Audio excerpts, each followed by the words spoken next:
ചില രുചികൾ റെസിപ്പി എന്നല്ല ഉണ്ടാവുന്നത്, അതുണ്ടാവുന്നത് മനസ്സിൽ നിന്നാണ്. ഇന്ന് എൻ്റെ വ്ളോഗിൽ നിങ്ങൾ കാണാൻ പോണത് എൻ്റെ ഉമ്മനെയും ഉമ്മൻ്റെ കൈപ്പുണ്യമാണ്. അല്ലെങ്കിലും നമ്മളെ അമ്മമാരൊക്കെ ഉണ്ടാക്കുന്ന ഫുഡിൽ ചേരുവകളൊക്കെ കുറഞ്ഞാലും രുചി ഒട്ടും കുറയൂല കേട്ടോ. കാരണം അതിലൊരു പ്രധാന ഇൻഗ്രീഡിയൻ്റ് അവർ ചേർക്കും, അതാണ് സ്നേഹം. എൻ്റെ ഉമ്മ ഉണ്ടാക്കുന്ന ഫുഡിൽ ഏറ്റവും ഇഷ്ടം ഏതാന്ന് ചോദിച്ചാൽ എനിക്ക് പറയാൻ കഴിയൂല കേട്ടോ.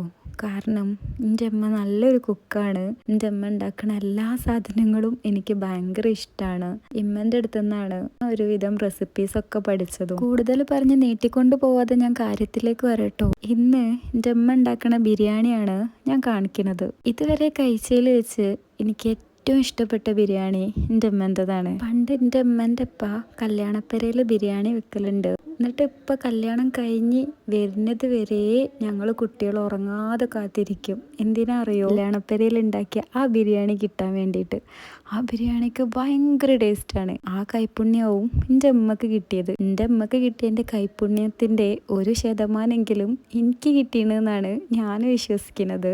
കൂടുതൽ വാചകടിച്ച് ബോറടിപ്പിക്കാതെ ഇന്നത്തെ ദിവസത്തിലേക്ക് വരാം. ഇന്ന് രാവിലെ ഞാൻ ബ്രേക്ക്ഫാസ്റ്റിന് ഓട്ടടയും മുട്ട റോസ്റ്റും ആണ് കേട്ടോ ഉണ്ടാക്കുന്നത്.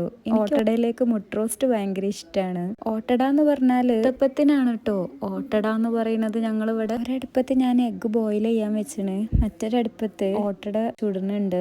സെയിം ടൈം ഗ്രേവി ഒക്കെ ഉണ്ടാക്കണുണ്ട് കേട്ടോ. അപ്പം എല്ലാം ഒരേ ടൈമിന് നടന്നോളും. ഞാൻ സാധാരണ ഗ്യാസുമ്മൽ തന്നെയാണ് കേട്ടോ ഓട്ടട ഉണ്ടാക്കല്.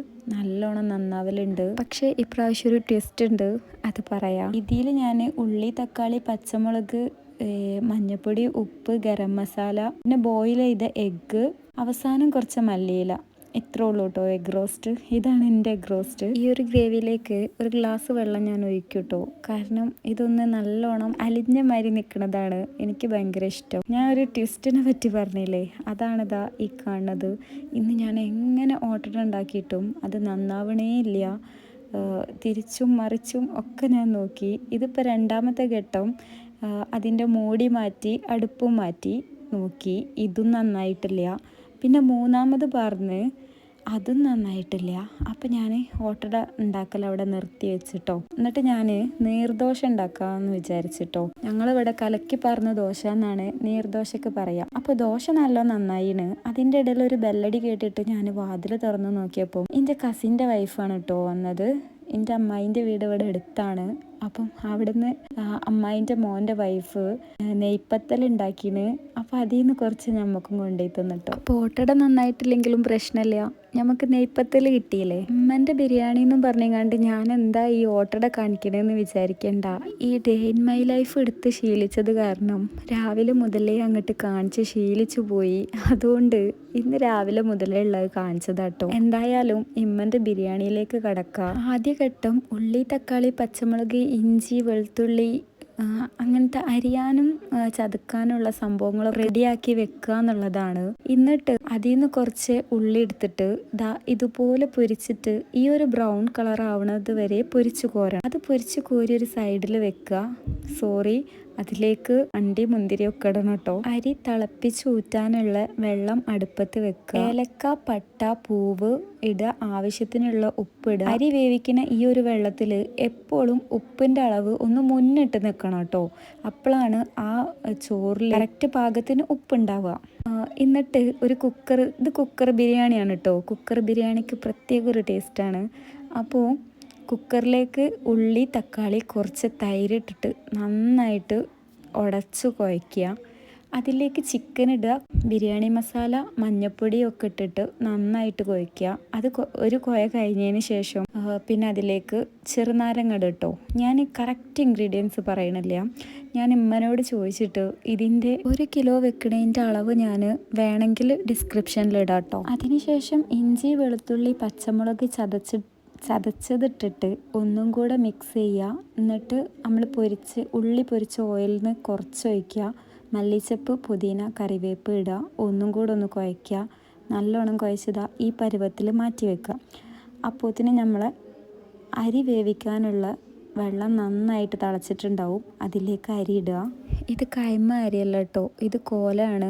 ബിരിയാണിയിലേക്ക് എനിക്ക് എപ്പോഴും ഇഷ്ടം. നെയ്ച്ചോറിന് കൈമാണ് ടേസ്റ്റ് എന്നുണ്ടെങ്കിലും ബിരിയാണിക്ക് കോലാണ് ടേസ്റ്റ് എന്നാണ് എനിക്ക് എപ്പോഴും തോന്നിയിട്ടുള്ളത് കേട്ടോ. ഓരോരുത്തരുടെ ഇഷ്ടങ്ങളാണ്. എൻ്റെ ഇഷ്ടം ഇങ്ങനെയാണ്. ഈ അരി ഒരു 10 മിനിറ്റ് കുതിർത്ത് വെക്കണം. ഇത് ഹാഫ് വേവ് ആവുമ്പം ഊറ്റണം കേട്ടോ. മുഴുവൻ വേവാവാൻ നിൽക്കരുത്. പകുതി വേവ് കുക്കറിന്ന് ദമ്മിടുമ്പോഴാണ് വേവേണ്ടത്. അതിന് ശേഷം നമ്മൾ നേരത്തെ കുഴച്ച് വെച്ച കായ ഉണ്ടല്ലോ, അതിൻ്റെ മേലേക്ക് ഒരു ലെയർ ഇടുക. എന്നിട്ട് ഇമ്മ ഉണ്ടാക്കുമ്പോൾ ഇമ്മ ഇങ്ങനെയാണ് ഉണ്ടാക്കുന്നത് എന്നാണ് പറയൽ.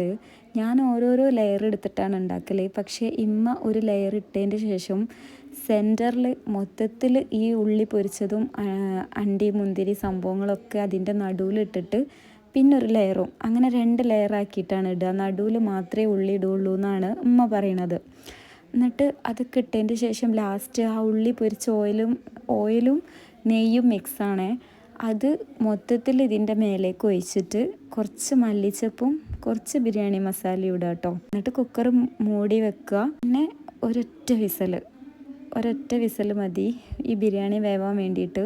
അപ്പോൾ അത് അടുപ്പത്ത് വെച്ചിന്. എന്തൊരു എളുപ്പമല്ലേ ബിരിയാണി ഉണ്ടാക്കാൻ. ഇതൊരു കോഴിക്കോടൻ സ്റ്റൈൽ ബിരിയാണിയാണ് കേട്ടോ. എന്നാലും ഓരോരുത്തർക്കും അവരുടേതായിട്ടുള്ള ഓരോരോ മാറ്റങ്ങൾ ഉണ്ടാവും കേട്ടോ. അതവിടെ ദമ്മിടാൻ വെച്ചിട്ട് ഞാൻ ബാക്കി പണികളിലേക്ക് പോയിട്ടോ. ഉമ്മൻ്റെ കൂടെ ഷൂട്ട് ചെയ്യണത് കാരണം എൻ്റെ പണികളൊക്കെ അവിടെ കിടക്കേനി. അടിച്ചു വാരി തുടയ്ക്കുക, അങ്ങനെ ബാക്കിയുള്ള പണികളിലേക്കൊക്കെ ആയിട്ട് ഞാൻ പോയി. തിന്നണേൻ്റെ 1 മണിക്കൂർ മുന്നേ പൊട്ടിച്ച് കുഴച്ച് വെക്കണം. എന്നാലാണ് ബിരിയാണി ആ ഫ്ലേവറൊക്കെ അതിൽ മിക്സായിട്ട് നല്ല ടേസ്റ്റ് വരും കേട്ടോ. അധികം ആൾക്കാരും ബിരിയാണി തിന്നാൻ നേരമാണ് പൊട്ടിക്കുക. പക്ഷേ അതിനേക്കാളും നല്ലത് 1 മണിക്കൂർ മുന്നേ ഇതുപോലെ പൊട്ടിച്ച് വെച്ചിട്ട് ആ ഒരു ഫ്ലേവറൊക്കെ മൊത്തത്തിൽ എല്ലാ സൈഡിലേക്കും മിക്സായി അങ്ങനെ മൂടി കിടന്നിട്ട് പിന്നെ തിന്നുമ്പോഴാണ് ടേസ്റ്റ് ഉണ്ടാവുക. അങ്ങനെ ഉച്ചക്കത്തെ ലഞ്ചൊക്കെ കഴിഞ്ഞിട്ട് ഞാൻ എൻ്റെ വേറൊരു കസിൻ്റെ വീട്ടിലേക്ക് പോയി. ഇശാ ബാങ്ക് കൊടുക്കുന്നൊക്കെ സമയമായിണ് തിരിച്ചു വരുമ്പോൾ. അങ്ങനെ ഉച്ചക്ക് എനിക്ക് പ്ലേറ്റിൽ ബിരിയാണി ആക്കിയത് കാണിക്കാൻ കഴിഞ്ഞിട്ടില്ലേനി. അതേ ബിരിയാണി രാത്രി തിന്നുമ്പോഴാണ് ഇപ്പം ഈ ഷൂട്ട് ചെയ്തുകൊണ്ടിരിക്കുന്നത് കേട്ടോ. ഇന്ന് ഞാൻ ഷെയർ ചെയ്തത് ഒരു ബിരിയാണി മാത്രമല്ല, ഒരു കൈപ്പുണ്യത്തിൻ്റെ ഭാഷ കൂടിയാണ്.